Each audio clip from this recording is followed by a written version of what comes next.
KPIX 5's John Ramos on Bay Area Republicans who are looking forward to 4 more years.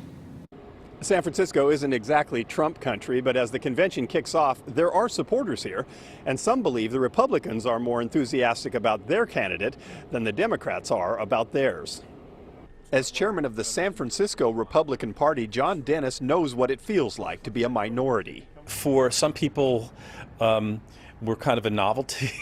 Kind of like I'm going to bring a Republican to a party, or something, that kind of thing. Dennis believes Donald Trump is better at energizing supporters than Joe Biden is. But that is why the president's campaign has more to lose from the pandemic. He's a primetime performer, and so for him it's important to be in front of crowds. So I suspect that they'll try and have as many events as possible with social distancing and masks and that sort of thing, so that he can leverage that talent of his. But again, I think it really impedes him. It hurts him more than it does the Democrats. In Walnut Creek, Tom Del Beccaro is former chairman of the California GOP and now does political analysis for cable news.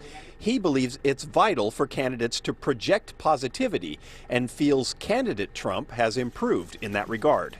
As you look at what he does in press conferences, he's now more measured and less negative. That's in no small part to the help of Kellyanne Conway and others.